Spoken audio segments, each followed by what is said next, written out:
Sampai sekarang masih merasakan dampak operasi tersebut. Bahkan muncul penyakit lain. Saya sedih, khawatir, cemas. Tapi bukannya rajin ibadah, tapi malah jadi malas beribadah. Mohon pencerahan atau solusinya, dan mohon doa untuk kesembuhan saya. Jazakallah khair, syafakallah syifaan ajilannya. Jamaah rahimakumullah, bicara penyakit ya. Allah kalau cinta sama hambanya itu bukan dikasih harta. Jangan berpikir orang itu sehat, orang itu kaya karena Allah cinta sama dia. Enggak jemaah. Dunia dan isinya ini tidak lebih dari satu sayap nyamuk. Enggak sepadan dengan satu sayap nyamuk. Makanya kita lihat orang-orang yang enggak pernah sholat, orang-orang bahkan yang kafir, hidupnya serba wah hidup. Bahkan dikasih tubuh yang bagus, dikasih wajah yang cantik. Tanda cinta Allah itu bukan engkau dikasih sehat.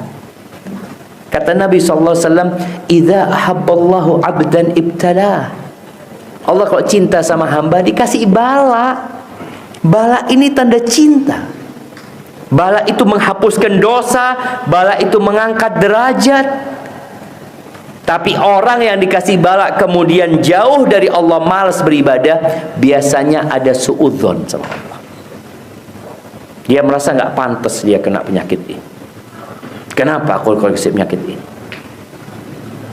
Orang yang paling berat cobaan itu para nabi. Maka sekarang apa yang harus engkau lakukan? Berbaik sangka sama Allah. Engkau sering-sering baca Ya Arhamar Rahimin.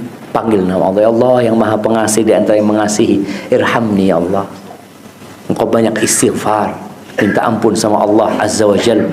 Bagaimana Nabi Yunus ketika di perutnya ikan, ngaku salah Nabi Yunus. Apa kata Nabi Yunus? La ilaha illa anta subhanaka inni kuntu minadh zalimin. Maha suci engkau ya Allah. Tiada yang berhak disembah kecuali engkau, maha suci engkau. Enggak ada kekurangan Allah. Allah itu maha sempurna. Aku yang termasuk orang-orang yang zalim. Maka akui itu. Dan kalau engkau dapat penyakit, ketahuilah penyakit ini akan selesai. Semua musibah dunia akan berakhir dengan kematian. Tapi jangan sampai engkau kena musibah di agamamu. Dan agar engkau kuat, nasihat ana, engkau pergi ke rumah sakit, cari orang yang lebih parah. Engkau akan bersyukur sama Allah. Ana pernah ngunjungin ana punya bibi ya, di rumah sakit khusus kanker di Surabaya itu. Bibi ana itu ana kunjungin, ya Allah Syafiq, alhamdulillah, alhamdulillah kata dia. Padahal dia sudah stadium 4. Ya apa halewa kata dia, Allah alhamdulillah. Kata dia, punya dia cuma 20.000 atau berapa lupa ya. Punya tetangganya lebih banyak.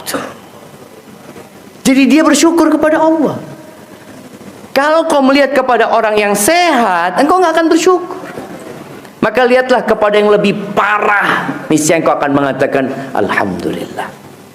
Dan sekali lagi, setiap rasa sakit yang engkau rasakan akan diganti sama Allah Azza wa Jalla. Makanya pada hari kiamat nanti, ketika pembagian pahala jamaah, orang-orang yang hidupnya senang di dunia, tatkala melihat orang-orang yang hidupnya penuh dengan bala, penyakit, miskin, susah hidupnya, dikasih pahala sama Allah. Orang-orang miskin dan orang-orang susah itu, orang yang sehat, orang yang kaya ini kepingin, kata Allah, yawaddu ahlu, kata Nabi SAW, afwan, yawaddu ahlul afiyati yawmal qiyamah anna juludahum quridat bil maqari. Orang-orang yang senang hidupnya di dunia, ketika dia sama masuk surga. Tapi tatkala melihat orang-orang yang susah, mereka ingin kulit mereka digunting-gunting. Lima yarawna min thawabi ahlil bala. Karena mereka melihat betapa besarnya pahala buat orang-orang yang hidup dengan bala.